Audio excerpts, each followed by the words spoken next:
Welcome to BanjoBenClark.com. This is your online home for learning how to play the banjo, the guitar, and the mandolin. I'm wrapping up my third week of a study on June Apple. I've already taught it on mandolin and guitar. This is a great tune. It's in the key of A, technically A mixolydian. There's not a G sharp in there, just a G natural.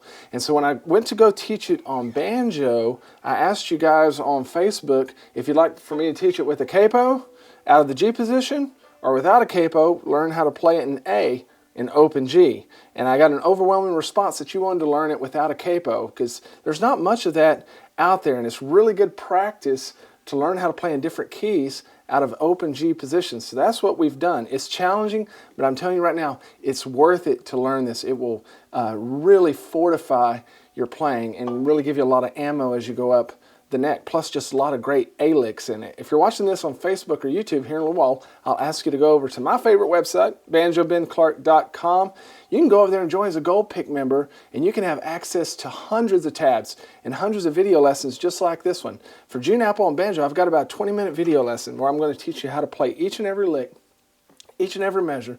I have another video where I play it all the way through, slowed way down so you can keep up. I've got the tab on the screen and everything. Then I've got 4 different speeds of guitar rhythm track videos, as well as a downloadable MP3. You can also get the tabs for it, which are exactly the way that I played it in the performance. They're in PDF or in TEF file format. So there's really nothing else that you need other than what's there at BanjoBenClark.com. So go check it out. Let's jump into the first measure of June Apple. I've got a fun lesson for you today. We're going to learn June Apple in a melodic style. It's going to be very melodic because, one, it's a fiddle tune, and 2, I am going to teach it to you without a capo, and we're playing in the key of A. Now, we're in standard G tuning, but we're going to play out of the key of A, and this is really good for a lot of you. I have a feeling that most of you have not done this much. Typically, we want to capo up and play out of the G position to play in the key of A, but we're not going to do that this time. It's going to be challenging, but that's okay. You can do it. I really want you to pay attention to all the pick numbers beneath each one of the notes. So a T stands for thumb, a 1 would stand for index, 2 for middle, and the reason why it's so important is because we're going to use our thumb just as much as we possibly can. Okay, so your thumb's going to get used all the time, so that's really what you need to keep an eye out for in order to make this even and powerful. All right. There's lots of different tips that I'm going to give you through this, but one thing I want to say right off the bat is the fiddle tunes typically come in 2 sections, 2 big sections. A big A part, which is generally 16 measures, and then a big B part, which is another 16 measures. And then each one of those are divided into half. So I call them like the first A part, 8 measures, second A part, first B part, second B part. In the first A part and the first B part, I make it very straightforward to where anybody can learn it. But in the second A part and the second B part, I get more difficult. I get more challenging.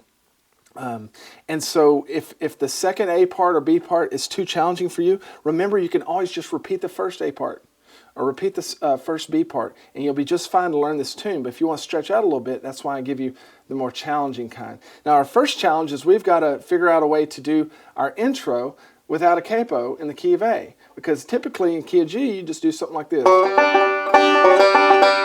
Well, we can't do that. We're in the key of A. So we're going to mimic that. I want you to get in what's close to being a Y pattern for your A chord. Okay?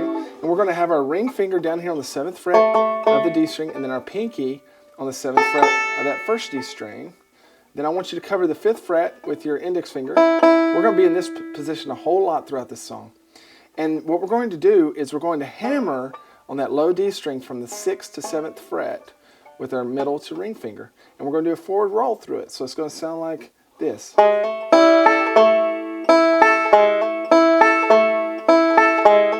do that?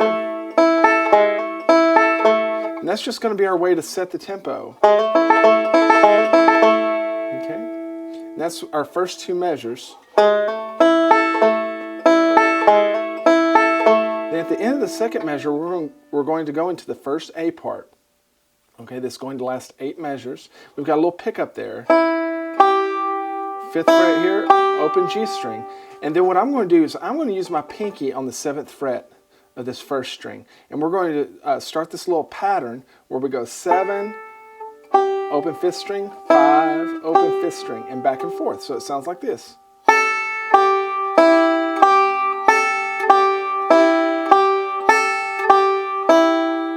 Now, it's up to you whether or not you want to keep these down. If you keep them down, it's going to allow the notes to ring out. Sometimes I like for them to be more separate so it sounds more like a guitar or a mandolin playing. I don't want it to sound too choppy. I don't want that. When we get to measure 4, we're going to come right down the A scale, doing it melodically. So measure 4 sounds like this.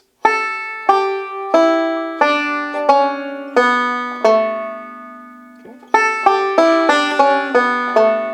And I'm just using pinky, index, middle finger on the 6th fret, and landing on my ring finger there. When we get into measure 5, we switch over to a G chord, and I want you to get in this position with our middle finger on the 5th fret of the B string, first finger on the 4th fret of that D string. And you notice we're going to use our thumb a lot. And I'm going to do this little pattern. It's going to look like this.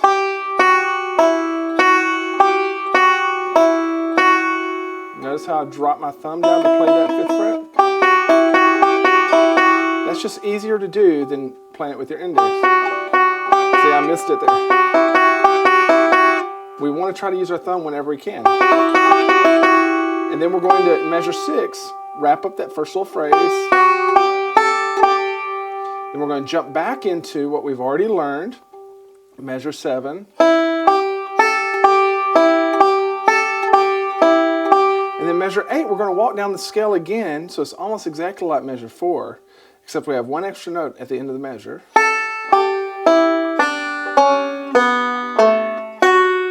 I'm going to reach with my pinky, and I'm going to grab the 7th fret of the 2nd string.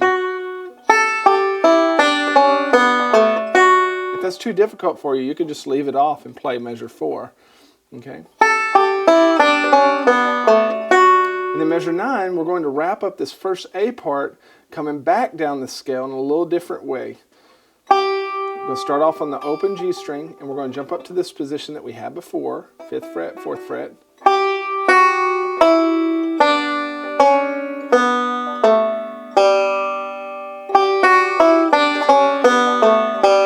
And then we're going to end the first A part with the little intro lick that we had. Except this time I'm going to slide into it with my ring finger.